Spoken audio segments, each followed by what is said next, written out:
फातिमा का जब इंतकाल हो रहा था तो उन्होंने कहा कि मेरा जब जनाजा दिन में उठेगा तो रात में दफन करना, रात में उठेगा रात में दफन करना, और मेरे ताबूत पर छतरी लगा देना, छाता लगा देना। अगर मेरा जनाजा खुला रहेगा तो लोग अंदाजा उठा लेंगे कि यह औरत लंबी थी या नाटी थी, दुबली थी कि पतली थी, कैसी औरत थी। मैंने जीते जी अपने को छुपाया, कोई अंदाजा नहीं लगा सका। मैं चाहती हूं कि मरने के बाद भी जाऊं तो कोई अंदाजा ना लगा सके कि मैं दुबली थी या पतली थी, नाटी थी या लंबी थी। सुभान अल्लाह। आप जनाज मस्जिद में जाइए, मस्जिद में देखेंगे ताबूत होता है। पहले लकड़ी का ताबूत होता था, बड़ा भारी होता था। अब लोगों ने बदल दिया, स्टील का ताबूत है उसमें, और उससे भी अच्छा रबड़ वाला जो ताबूत है उसको पलट दीजिए, उसको समेट लीजिए, दिल्ली से मंगाना पड़ेगा आपको, वो बहुत अच्छा होता है। उसमें 4 आदमी की जरूरत नहीं है, उसमें जनाजा को डालिए और ले जाइए और एक ही आदमी समेट करके उसको लेकर के आ जाएगा। रबड़ वाला होता है। पहले चलता था लकड़ी वाला, अब चलता है स्टील वाला, और उससे भी ज्यादा जो सबसे आसान हो गया है वो रबड़ वाला। आप लोग दिल्ली से, यहां से मुश्किल से चंदा आपको करना पड़ेगा, 10-20 हज़ार रुपये चंदा करना पड़ेगा, और दिल्ली से ऑर्डर कराइए, वो रबड़ वाला आएगा। एक ही आदमी आराम से कब्रिस्तान से लेकर के उसको आ जाएगा, 4 आदमी की जरूरत नहीं है, बिल्कुल समेट करके लेकर के आ जाएगा। तो आप जाइए मस्जिद में तो वो ताबूत रखा रहता है। जब ताबूत में मर्दों का जनाजा उठता है तो उसमें कोई पर्दा नहीं होता, ऊपर से कोई छतरी नहीं होती, उसको लोग उठाते हैं, लेकर के जाते हैं, दफना देते हैं। लेकिन जब औरत का जनाजा उठता है तो ऊपर से पर्दा होता है, मचान बना करके ऊपर कपड़ा डाल देते हैं। मचान बना दिया, ऊपर से कपड़ा डाल दिया, पर्दा हो गया। डोली की तरह, जैसे बैलगाड़ी पर डोली चलती थी, उसी तरह की डोली बना करके जनाजे को उठाते हैं अगर औरत का जनाजा है। आपके इल्म में दे दूं, पर्दे के हवाले से पैगाम है कि ये किसकी सुन्नत है? फातिमा की सुन्नत। डीजे का डांस चल रहा था तो मुट्ठी में पैसा लेकर के एक लड़का बोला, वाह रे लड़की क्या डांस किया। तो बगल का एक आदमी बोला कि वो लड़की नहीं है, लड़का। ये आदमी कहता, सॉरी मैडम। तो वो आदमी खफा होकर के कहता, मैं मैडम नहीं हूं, उसी लड़के का बाप। बगल में कब्रिस्तान है। ज्यादा देर तक मुझसे बयान मत सुनिएगा, ना मेरी बारी आ जाएगी। मुजाहिद हसनैन हबीबी साहब हैं, बड़े अच्छे नाजिम हैं, और ये इनके तनवीर ज़की के साड़ू है। तो मुजाहिद हबीबी साहब कहते हैं कि जब खुदा नाराज होता है तो वो डॉक्टर के पास भेजता है, और जब डॉक्टर नाराज होता है तो सीधे खुदा के पास भेज देता है। डॉक्टर से आप लोग पंगा मत लीजिएगा, काम निकालते रहिएगा। एक डॉक्टर की आदत थी, जब वो कब्रिस्तान से गुजरता था तो मुंह पर कपड़ा रख लेता था, गुजर जाता था। तो उससे लोगों ने कहा कि डॉक्टर साहब, आप कब्रिस्तान से गुजरते हैं, मुंह पर कपड़ा क्यों रखते हैं? कहीं इन मुर्दों से शर्म आती। सब मेरे ही इलाज से ऊपर टपके, सबको मैंने ही टपकाया, इसलिए जब गुजरता हूं तो मुझको शर्म आती। कभी कभी आप देखेंगे, अभी देखिए कुहासा है, कुहासे में आपको रास्ता नजर नहीं आ रहा है। जब सूरज ग्रहण होता है तो आपको दिन में ही अंधेरा नजर आएगा। सूरज ग्रहण जब होता है तो उस वक्त अल्लाह के रसूल एक नमाज पढ़ते थे, उसका नाम है सलातुल कुसूफ, नमाज पढ़ते थे। सूरज ग्रहण हो गया, रोशनी खत्म हो गई, दिन और रात दोनों बराबर।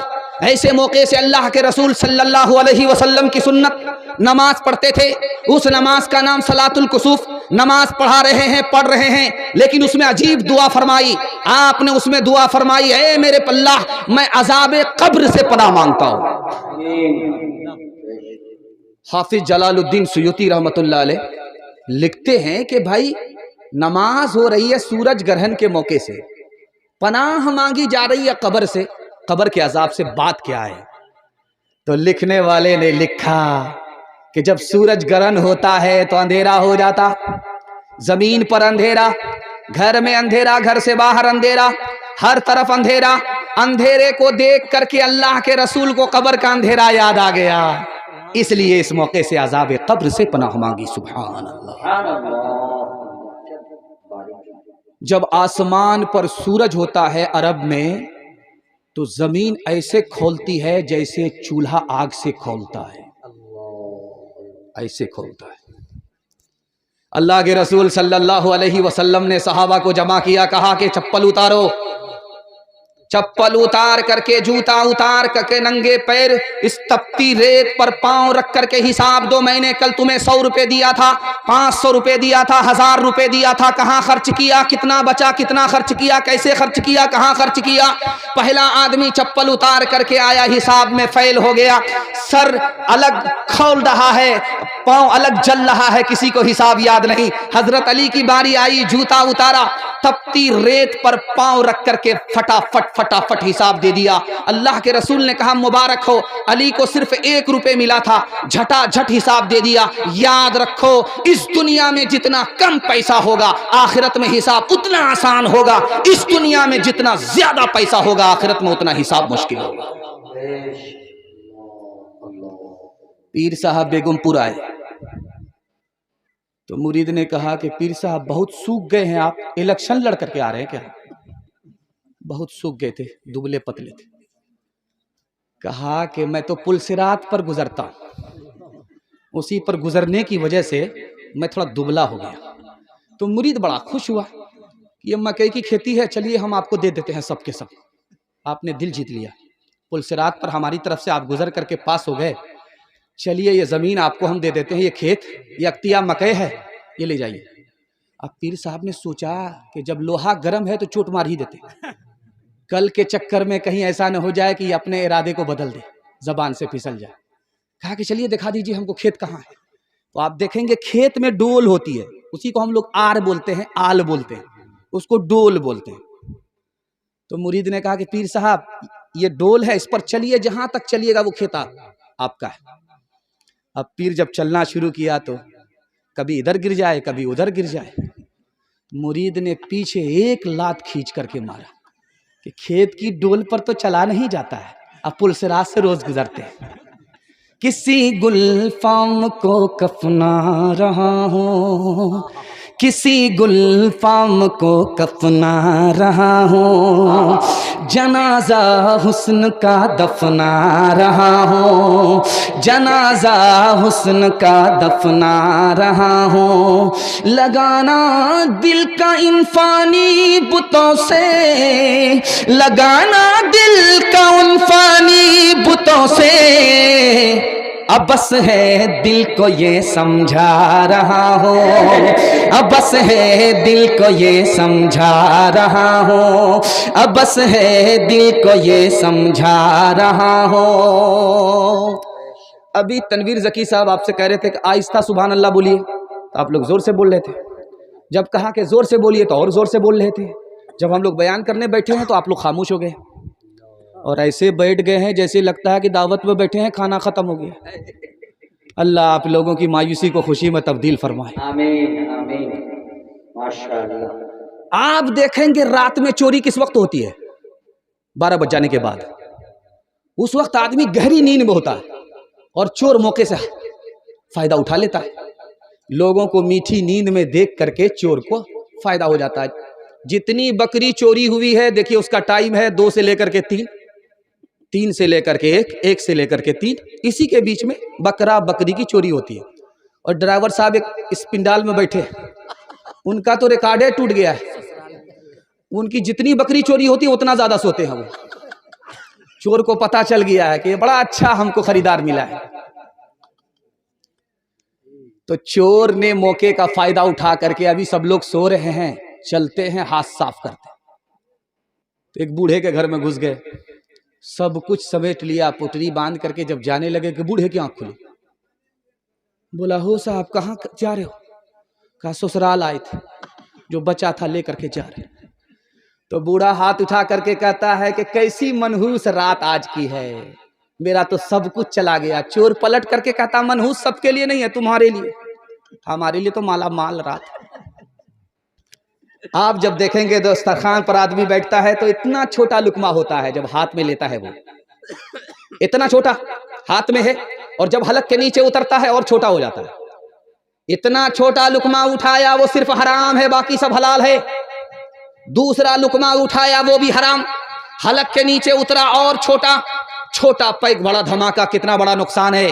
अल्लाह के रसूल फरमाते हैं सिर्फ 2 लुकमे हराम हैं, बाकी सब हलाल हैं, सब हलाल है, पूरी प्लेट हलाल है, सिर्फ 2 लुक़मे हराम हैं। कितना बड़ा नुकसान है। अल्लाह के रसूल फरमाते हैं 40 दिनों तक इन 2 लुक़मे की वजह से कोई नेकी कबूल नहीं होती, सर से ऊपर नहीं जाती, आसमान में नहीं जाती।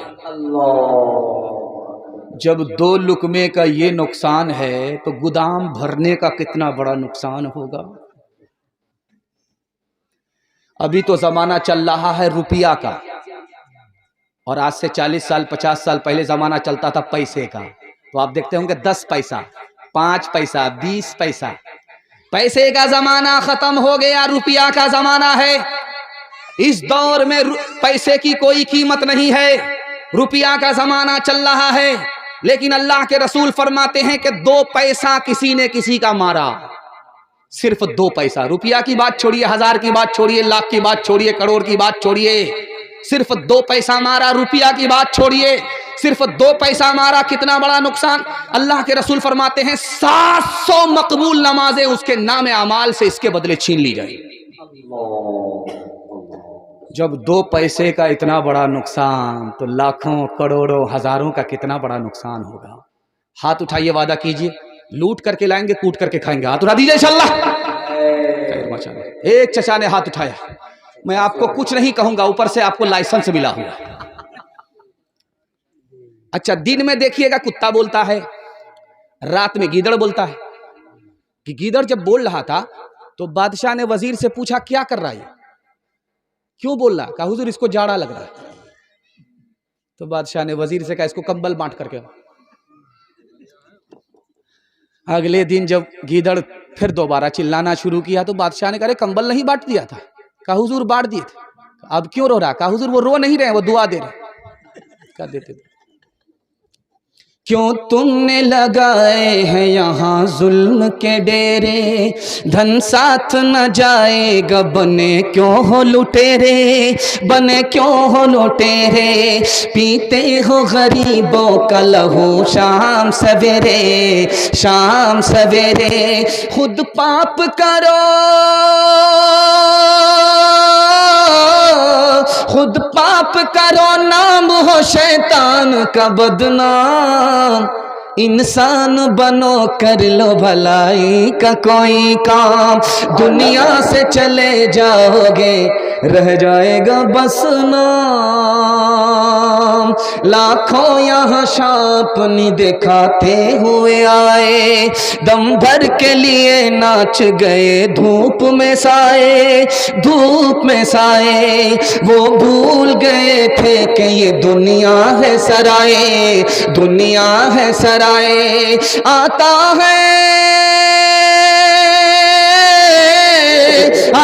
है कोई सुबह तो जाता है कोई शाम, इंसान बनो कर लो भलाई का कोई काम, दुनिया से चले जाओगे रह जाएगा बस नाम। नारे तकबीर, हज़रत मुफ्ती सादुल नजीम साहब जिंदाबाद, जिंदाबाद। आपने मोहब्बत में इतना डूब करके जलसा सुना है, मेरा दिल खुश कर दिया आपने। दिल से दुआ निकलती है कि अल्लाह जवान बेटी आपके घर में कुंवारी है तो गैब से अल्लाह मुनासिब जोड़े का इंतजाम फरमाए। मगरिब के बाद इतना जोर का ठंडा था कि मैं चला गया कंबल के नीचे और मैं दुआ कर रहा था कि जलसा कैंसिल हो जाए, मुलतवी हो जाए।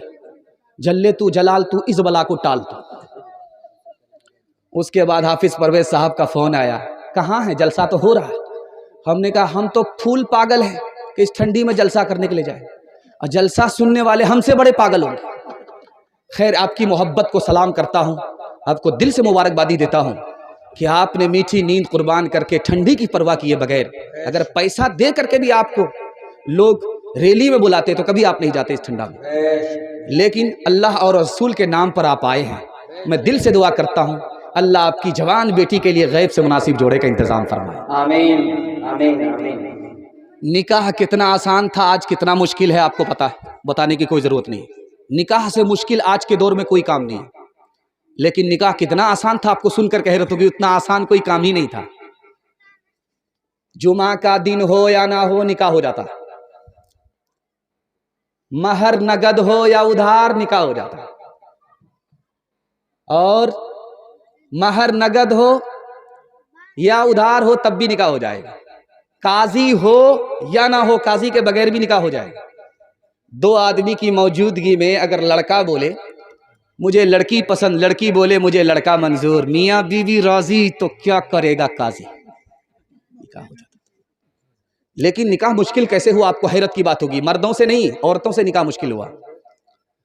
जब निकाह दो आदमी के दरमियान में पढ़ाया जाने लगा तो औरतों ने ताना मारा कि ये जनाजा है कि निकाह है। औरतों के ताना मारने की वजह से डीजे आ गया, डीजे के साथ क्या क्या आया, डिमांड आया, डीजे आया, निकाह इतना महंगा हो गया कि 3 लाख मुसलमान लड़की मुसलमान के घर से भागी, गैर के घर पहुंच गई, आबरू अलग गई, ईमान अलग गया। लड़की कम गुनहगार, ये सारे के सारे समाज के लोग गुनहगार। बेटी ने पांव फैला दिया, आंख खोल दिया, आसमान की तरफ देख रही है और बाप से कह रही है अब्बा आमीन बोलो। बाप ने आमीन कहा, दूसरी बार बोलो, बाप ने दूसरी बार आमीन कहा, तीसरी बार आमीन बोलो, तीसरी बार आमीन कहा। तो बाप ने बेटी से कहा कि बेटी कौन सी दुआ कर रही हो कि बार बार बाप से आमीन कहलवाती हो? उस बेटी की दुआ को सुनिए, कलेजा मुंह को आ जाएगा, पैर के नीचे से जमीन निकल जाएगी, खून के आंसू रोएंगे। जमाना कहां पहुंच गया, गरीबों पर कितना बड़ा सितम है, निकाह कितना महंगा है।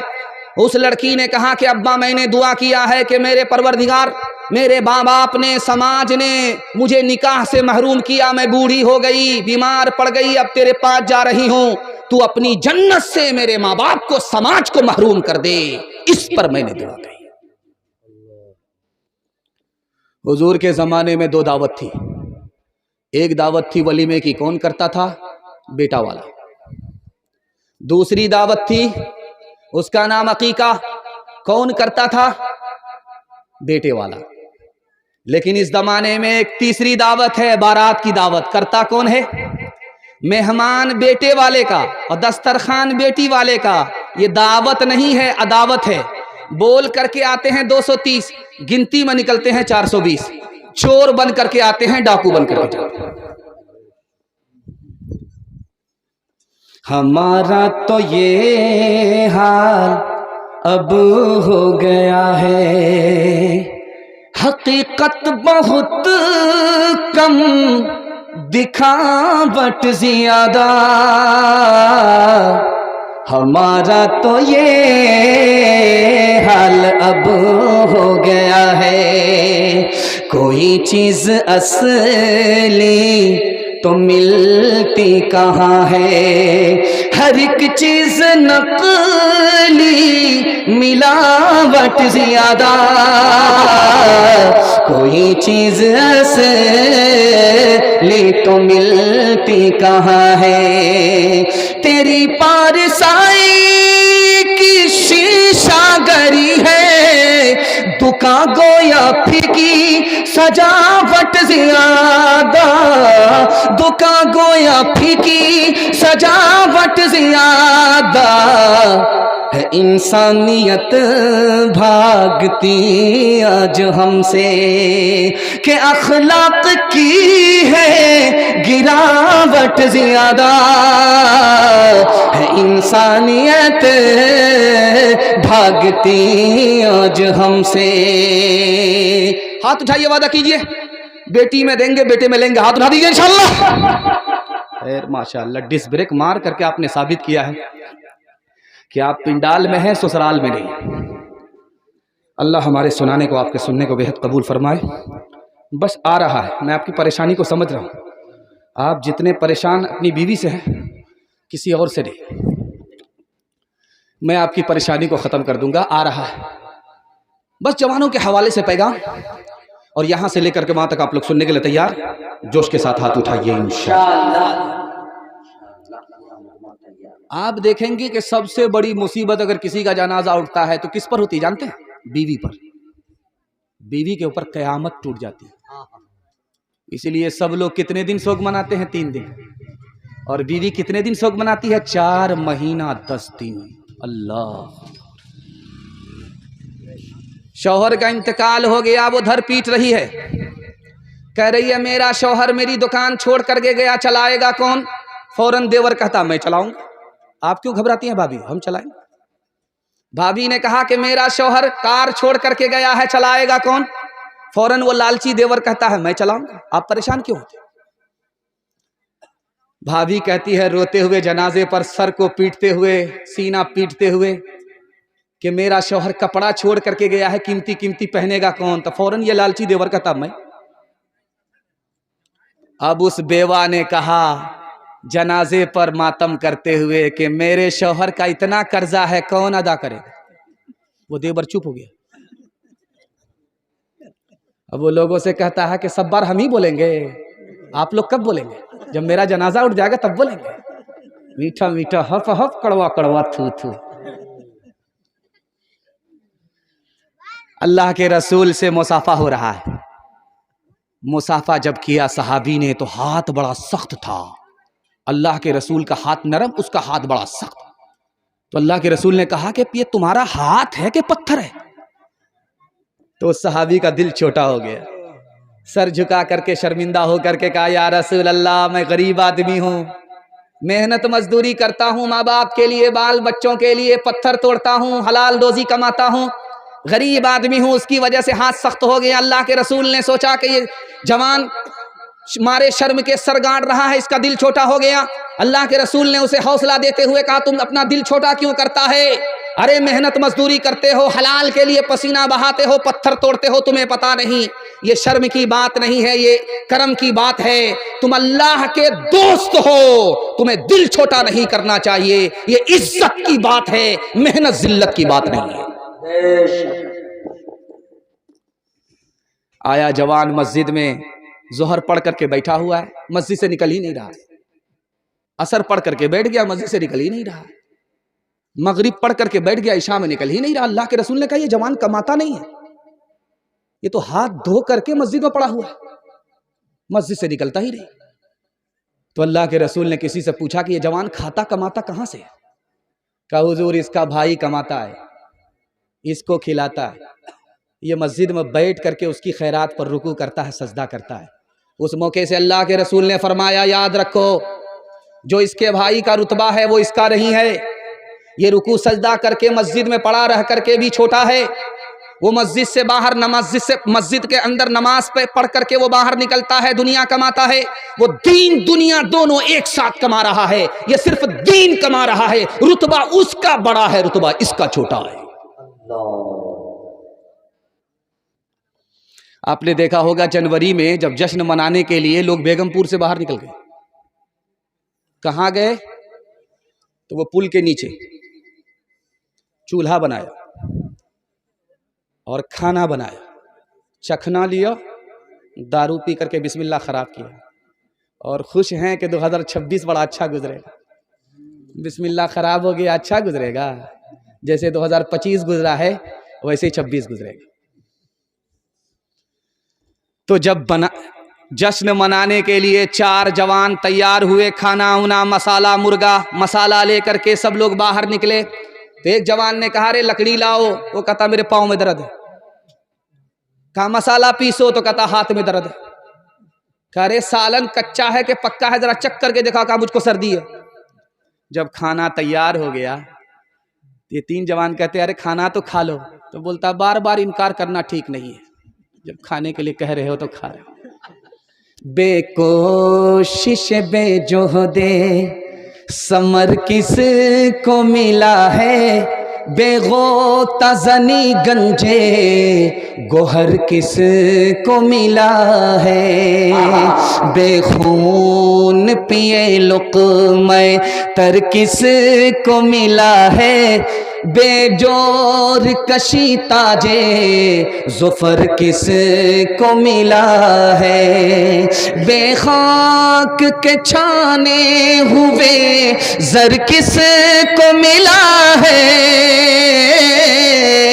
बेकाबिश जा इल्मो हुनर किस को मिला है, जो रुतबे वाला के सजावार हुए हैं वो पहले मुसीबत में गिरफ्तार हुए हैं। जो रुतबे वाला थे सजावार हुए हैं, वो पहले मुसीबत में गिरफ्तार हुए हैं।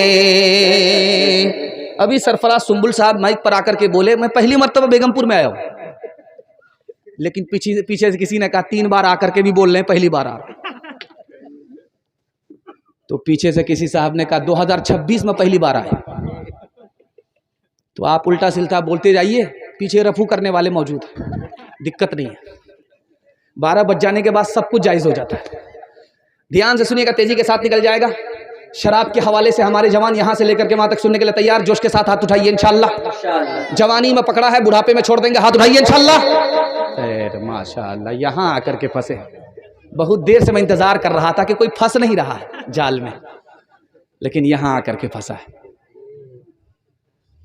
बादशाह दारू नहीं पीता है, वजीर दारू पीता है। जब वो नशे में होता है उसको पकड़ करके लोग लाते हैं, उसको कोड़ा पड़ता है। तो हाथ जोड़ करके बादशाह से बोला, हुजूर कोई ऐसा रास्ता निकालिए, मैं दारू की हालत में रहूं, कोई मुझको पकड़ करके ना लाए, ताकि हम कोड़ा से बच जाए। तो बादशाह ने कहा कि जो मेरे वजीर को नशा की हालत में देखे और उसको पकड़ करके लाए, तो वजीर को 80 कोड़े पड़ेंगे, जो पकड़ करके लाएगा 100 कोड़े पड़ेंगे। अब आदमी सामने से गुजरता था, नजर बचा करके गुजरता था, किसका दिन खराब हुआ है कि 100 कोड़े खाए, रहने दो, जल्ले तू जलाल तू उस बला को टाल। 3 गुनाह में सबसे बड़ा गुनाह कौन है? आपकी आंख से पट्टी हटा रहा हूं, हाथ जोड़ करके आपसे दरखास्त करता हूं, सिर्फ आप दारू से बच जाइए। मैं मसनद रसूल पर गारंटी देता हूं, अल्लाह आपके पूरे खानदान को बचा लेगा। सिर्फ आप बच जाइए। 3 गुनाह में सबसे बड़ा गुनाह। एक किताब है हदीस की, उसका नाम है मुस्तदरक। एक किताब है हदीस की, उसका नाम है सुनने बैहकी। 2 किताब के हवाले से नमूना आपकी खिदमत पर रखता हूं, आंख से पट्टी हटा रहा हूं। एक औरत ने चालाकी से एक जवान को अपने घर में बुलाया, दरवाजा खोला, अंदर किया और पानी लेकर के खड़ी हो गई कि दम करने के लिए तुमको बुलाए हैं। जब जवान कुछ पढ़ने लगा तो औरत ने दरवाजा लगा दिया कि दम करने के लिए नहीं बुलाए हैं, जिना के लिए बुलाए। हमसे जिना करो तो दरवाजा खुलेगा, जान बचेगी, ईमान बचेगा। जवान बोला कि जिना बहुत बड़ा गुनाह, हमसे नहीं हो सकता। तो औरत ने कहा ये मासूम बच्चा है, इसको कत्ल करना पड़ेगा, तब दरवाजा खुलेगा, तब यहां से निकल सकते हो। जवान हाथ जोड़ करके खड़ा हो गया कि जिना से बढ़कर के कत्ल है, मैं ये कर नहीं सकता, मासूम की जान ले नहीं सकता। औरत चालाक थी, सेंटर पॉइंट पर पहुंच गई। उसने कहा जब तुम जिना नहीं करना चाहते हो, मासूम को कत्ल करना नहीं चाहते हो, तो एक आसान गुनाह कर लो, दरवाजा खुलेगा, चले जाना। ये गिलास दारू है, इसको पी लो। जवान को समझ में आया, हाँ ये जिना से कम है, कत्ल से कम है। जो बड़ा गुनाह था उसको उसने छोटा समझा। जैसे ही एक गिलास दारू चढ़ाया, दारू जैसे ही हलक के नीचे आई, सर पर नशा आया। अब वो इंसान से जानवर हो गया, जानवर से दरिंदा हो गया। पहली फुर्सत में उसने मासूम का कत्ल किया, औरत से जिना किया। एक शराब आई, एक गुनाह भी बाकी नहीं रहा, हर गुनाह से गुजर गया। एक बहुत बड़ा पियक्कड़ था, ईसाई था। वो एक आलिम से बोल रहा था कि मैं बहुत बड़ा पियक्कड़ हूं, अगर मैं पियक्कड़ नहीं होता तो मैं इस्लाम कबूल कर लेता, मुसलमान हो जाता। तो आलिम बड़े होशियार थे, मंतिक से कहा कि अरे परेशान क्यों होता है, कलमा पढ़कर मुसलमान हो जा, दायां बायां पीते रहना। बड़ा खुश हुआ कि वाह साहब, एक तीर 2 शिकार, एक पन 2 काज। जब वो कलमा पढ़कर मुसलमान हो गया तो दारू की बोतल की तरफ हाथ बढ़ाया, उसने कमर से कोड़ा निकाला, 80 कोड़े मारेंगे। हाथ खींच करके कहता है सर पर हाथ रख करके, बेकार मुसलमान हो गया, इससे तो बेहतर था कि ईसाई हूं, ईसाई बन जाता हूं। तो उन्होंने तलवार निकाल करके कहा कि अगर दोबारा ईसाई बने, इस्लाम को छोड़ा तो कत्ल कर दूंगा। वो हंस करके कहता है सुभान अल्लाह, माशाअल्लाह, अल्हम्दुलिल्लाह। बाप दादा चले गए नसीहत करते करते, मैंने दारू नहीं छोड़ी, कुर्बान जाऊं इस्लाम के ऊपर के मुसलमान हुआ। इस्लाम के सदक़े में जिंदगी भर के लिए दारू की आदत खत्म हो गई। सुभान अल्लाह। दारू कितनी खतरनाक चीज है कि आदमी कुफ्र तक पहुंच जाता है। और कुफ्र सर चढ़ करके बोलता है, ये मैं नहीं बोलूंगा, मिसरा बोलेगा। मचलती उमंगे कहीं सो न जाए, ये सुबह है ये शामें कहीं खो न जाए। मचलती उमंगे कहीं सो न जाए, ये सुबह है ये शामें कहीं खो न जाए। कोई सुबह ले ले कोई शाम ले ले, जवानी के सर कोई इल्जाम ले ले। निगाहे मिला एक जाम ले ले, जवानी के सर कोई इल्जाम ले ले। गुनाहों के साए में पलती है जन्नत, हसीनों के हमराह चलती है जन्नत, हसीनों के हमराह चलती है जन्नत। हसीनों के पहलू में आराम ले ले, जवानी के सर कोई इल्जाम ले ले। निगाहें मिला एक जाम ले ले, जवानी के सर कोई इल्जाम ले ले। आखिरी पैगाम इत्तिहाद और इत्तिफाक के हवाले से सुनाता हूं, मर्दों के हवाले से पैगाम खत्म। आप लोग आंख फाड़ फाड़ करके मुझको इतना देख रहे हैं कि मुझे डर लग रहा कहीं आपकी नजर न लग जाए, लेकिन मैं भी चालाक आदमी हूं, दम करके बैठा हूं। लगाइए कितनी नजर लगाते हैं, ऊपर से काला सूटर है। इत्तिहाद और इत्तिफाक के हवाले से पैगाम सुनने के लिए जहमत तमाम, ध्यान से सुनिएगा, तेजी के साथ निकल जाएगा। मुसलमानों पर कितनी बड़ी मुसीबत है, इससे बड़ी मुसीबत आज तक किसी ने देखा ही नहीं। इतनी बड़ी मुसीबत खुसूसन बिहार में जब से सरकार बदली है, मुसलमानों पर कयामत टूट पड़ी है। ऐसे आलम में मुसलमानों को क्या करना है? इत्तिहाद और इत्तिफाक का दामन पकड़ना है। मेडिकल कॉलेज कटिहार में जलसा हो रहा था, उस मौके से मौलाना वली रहमानी साहब रहमतुल्लाह अलैह आए हुए थे। उन्होंने कहा कि मुसलमान अगर दो काम कर ले तो कितनी ही बड़ी सरकार आ जाए, कितनी ही जालिम सरकार आ जाए, कोई कुछ नहीं बिगाड़ सकती। अपने बड़ों को मानना है, अपने बड़ों की मानना है, और इत्तिहाद और इत्तिफाक का दामन हाथ से छूटे नहीं तो दुनिया की कोई ताकत मुसलमान का कुछ नहीं बिगाड़ सकती। सुभान अल्लाह। जमात आई रमजान में बस्ती में, तो कमेटी के लोगों ने कहा कि आप ये बताइए अमीर साहब, तरावी 8 रकात है कि तरावी 20 रकात है? अब अमीर साहब का सर चकरा गया, बोले क्या? अगर 8 बोलेंगे, ये पूछने वाले 20 वाले हैं, तब भी खैर नहीं। अगर 20 बोलेंगे, ये 8 वाले हैं, तब भी खैर नहीं। तो अमीर साहब ने कहा कि देखिए भाई साहब, जो लोग 8 रकात तरावी पढ़ते हैं वो भी सही पढ़ते हैं, थोड़ा कम पढ़ते हैं, और जो 20 रकात पढ़ते हैं वो कुछ ज्यादा पढ़ते हैं, लेकिन पढ़ते दोनों हैं। हम उन लोगों के लिए नहीं आए, हम तो उनको ढूंढने के लिए आए जो ये भी नहीं पढ़ते वो भी नहीं पढ़ते। ये बगल में गुलाब बाग है आपका, पूर्णिया में गुलाब बाग, इसमें मड़वाड़ी कौम है।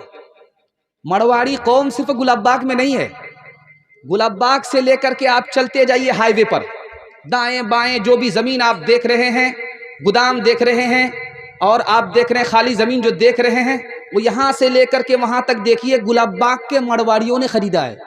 और वो जमीन किसकी थी? मुसलमान की। खरीदा किसने? मड़वाड़ी ने। बेचा मुसलमान, खरीदा मड़वाड़ी। नाजायज नहीं खरीदा है, जायज पर खरीदा है, और मुंह मांगी कीमत दे करके खरीदा है। मड़वाड़ी ने कोई गलत नहीं किया। मड़वाड़ी कौम कारोबार में, मामलात में बिल्कुल टंच है, किसी को धोखा दे करके, झूठ बोल करके नहीं खरीदा। लेकिन हैरत की बात है, मुसलमान बेचता गया और मड़वाड़ी कौम खरीदती चली गई। जानते हैं क्यों? 2 वजह से। मुसलमान के घर का झगड़ा घर में हल होता ही नहीं है, अदालत में जाता है। झगड़े के चक्कर में मुसलमान जमीन बेच रहा है, जमीन से जा रहा है, जमान से जा रहा है, जहान से जा रहा है, बर्बादी के गड्ढे में जा रहा है। और आप चले जाइए डिस्ट्रिक्ट कोर्ट पूर्णिया चले जाइए, और सीना पर हाथ रख करके वकील से पूछिए मड़वाड़ी का केस आता है? वो सीना ठोक करके बोलेगा आता ही नहीं। क्यों भाई? मड़वाड़ी झगड़ा नहीं करते? झगड़ा करते हैं मगर घर में हल कर लेते हैं, अदालत में आने ही नहीं देते। वो तरक्की के आसमान पर और ये बर्बादी की जमीन पर पहुंचा हुआ। दूसरी वजह देखिए, मरवाड़ी कौम में अगर कोई नीचे जाएगा तो सब लोग मिल करके उसको संभालेंगे। एक मर्तबा नीचे जाएगा, एक मर्तबा संभालेंगे, दो मर्तबा नीचे गया, दो मर्तबा संभालेंगे, जिंदगी मर्तबा नीचे गया, जिंदगी भर उठाएंगे। अपनी कौम का आदमी है, पीरती कौम से पीछे नहीं जाना चाहिए। लेकिन बदकिस्मती से अगर कोई मुसलमान नीचे जा रहा है तो उसके घर का ही आदमी उसको थूकता है, उस पर थूकता है, उसको ताना मारता है, गाली देता है। और खुशकिस्मती से अगर कोई घर का आदमी ऊपर जा रहा है तो घर का ही आदमी उसकी टांग खींच करके नीचे करता है, बेटा इतनी जल्दी ऊपर जाने की जरूरत नहीं, बराबर भरे। इस घर को आग लग गई घर के चिराग से। संस्कृत में एक जबान, संस्कृत जबान में किताब है, उसका नाम है कलीला दिमना। उस किताब का नमूना आपकी खिदमत पर रखता हूं, पैगाम को खत्म कर रहा हूं। संस्कृत जबान में मदरसे में पढ़ाई जाती है किताब। संस्कृत को भी मुसलमान अपनी जबान समझता है, हिंदुस्तान की जबान समझता है। उस किताब में लिखा है कि 3 शिकारी जानवर थे, शेर, चीता, गीदड़। मार करके लाते थे, बांट करके खाते थे। 3 जानवर को मारा, गधे को मारा, हिरन को मारा, खरगोश को मारा। तो शेर बोला, चीते से बांटो, कैसे बांटते हो? कहा हुजूर बंटवारा बिल्कुल आसान है। ये जो खरगोश है ये आपके नाश्ते में खाने का है, और ये जो हिरन है, ये जो खरगोश है ये गीदड़ खा लेगा, और ये जो हिरन है मैं छोटा भी नहीं बड़ा भी नहीं, बीच बीच का हूं, मैं खा लूंगा। और सबसे बड़े आप हैं, ये गधा सबसे बड़ा है, गधा आप खा।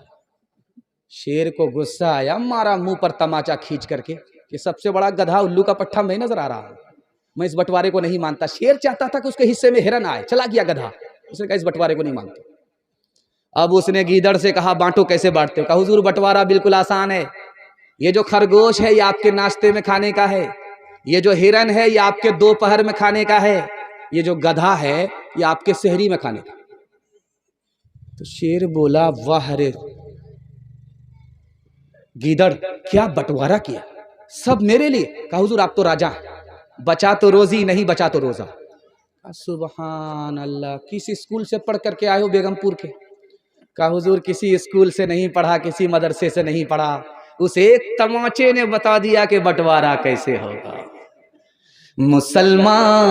मुसलमानों मुसीबत की घड़ी है, एक हो जाओ।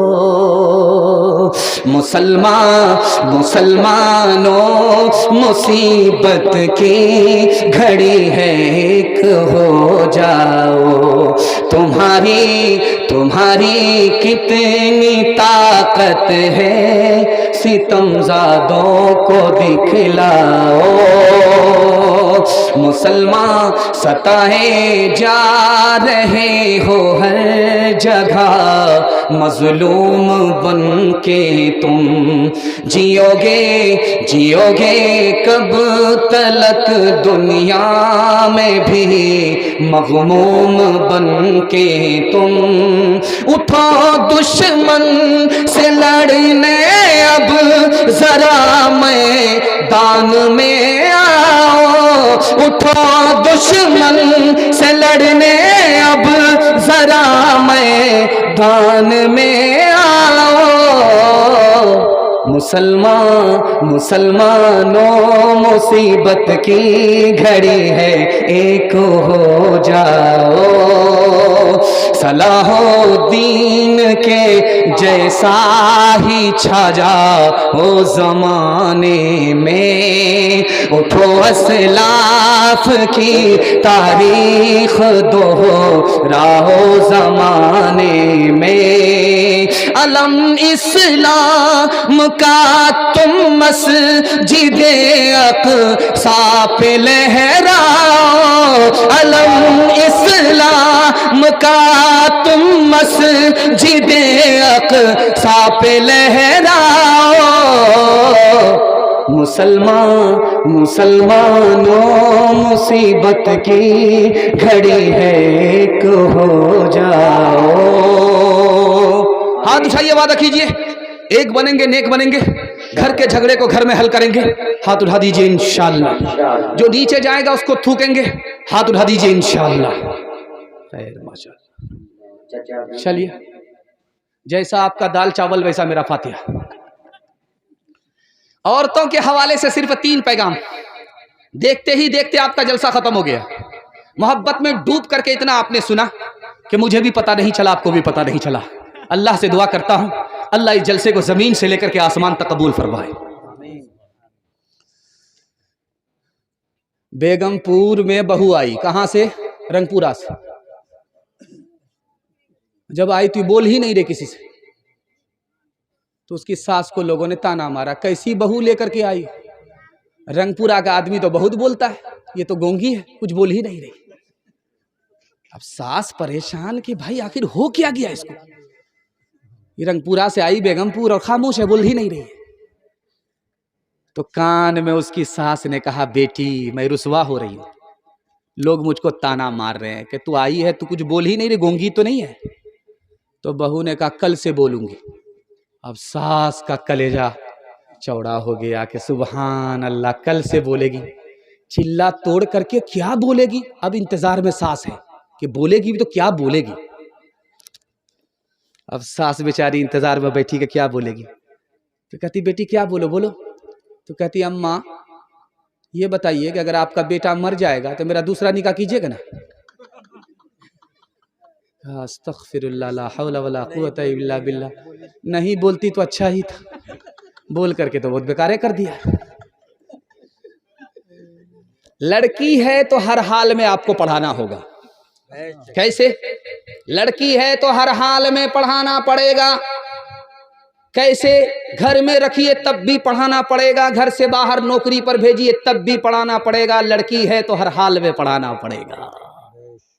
और दूसरी बात, लड़की है तो लड़के से ज्यादा पढ़ाना पड़ेगा। लड़का है तो कम पढ़ाइए, चल जाएगा। लड़की है कम पढ़ाएंगे तो नुकसान होगा। लड़के से ज्यादा लड़की को पढ़ाना पड़ेगा। क्यों? लड़की 4 मंजिल में पहुंचती है। पहली मंजिल में वो बेटी है, दूसरी मंजिल में वो बीवी है, तीसरी मंजिल में वो माँ है, चौथी मंजिल में वो सास है। मर्द पढ़ता है जब आपने बेटे से ज्यादा बेटी को पढ़ाया। 1 नंबर बेटी आगे चलकर 1 नंबर बीवी बनेगी। 1 नंबर बेटी आगे चलकर 1 नंबर बीवी बनेगी, 1 नंबर माँ बनेगी। 1 नंबर बेटी आगे चलकर 1 नंबर सास बनेगी। मर्द पढ़ता है तन्हा, मर्द पढ़ता है, औरत पढ़ती है, सारा खानदान पढ़ता है। बेगमपुर में जाली पीर आया और औरत ने खीर बना करके रख दिया फातिहा के लिए। तो फातिहा करके सारी खीर खा गया। अब औरत हैरत में है कि क्या कर रहा है। फातिहा की खीर, तबर्रुक तो छोड़ना चाहिए। समझ में आ गया ये असली पीर नहीं है, जाली पीर है। अब वो प्लेट चाट रहा था तो बुढ़िया ने खिसिया करके कहा सारी खीर तो चाट गए, अब क्या कर रहे हैं? तो पीर साहब ने कहा कि मदीना साफ कर रहा हूं। औरत को गुस्सा आया, जिस हांडी में खीर तैयार किया था वो ला करके रख दिया, ये मक्का है, इसको भी साफ करके चले जाओ। मंतिक से निकलना चाहता था, बुढ़िया ने फलसफे से फंसा लिया। जब हांडी की खीर को चाट गया तो बुढ़िया का पारा और चढ़ गया। बोला जब मदीना साफ कर ही दिया, मक्का साफ कर दिया, तो औरत ने उस हांडी को पलट दिया, ये हजरे अस्वद है, इसको भी चाट करके चले जाओ। दिमागुन काले कलामुन काले और इनकी जुबां पे है दिन रात गाले। दिमागुन काले कलामुन काले और इनकी जुबां पे है दिन रात गाले। दिमागुन काले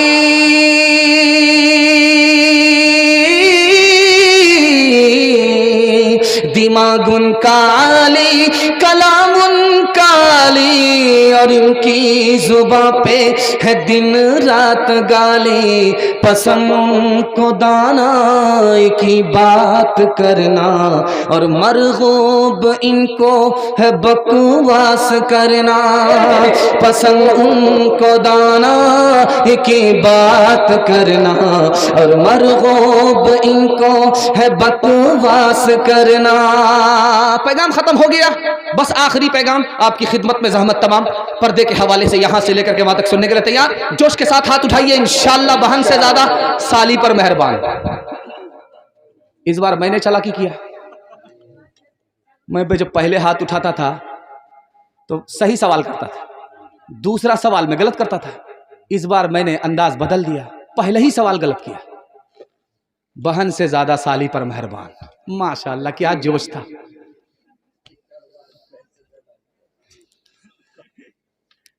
माशाअल्लाह हमारे बीच एक बहुत बड़े खतीब जनाब हजरत मौलाना व मुफ्ती खालिद सैफुल्लाह साहब गाजी चतुर्वेदी दावत बरकातुहुल आलिया तशरीफ ला रहे हैं। जोरदार नारे के साथ उनका इस्तकबाल कीजिए। नारे तकबीर। हजरत मुफ्ती खालिद सैफुल्लाह साहब गाजी, हजरत मुफ्ती खालिद सैफुल्लाह साहब गाजी माशाअल्लाह उनकी आमद हो चुकी है। थोड़ी देर के बाद उनके खिताबी औसबा से आप हजरत मौजूद होंगे।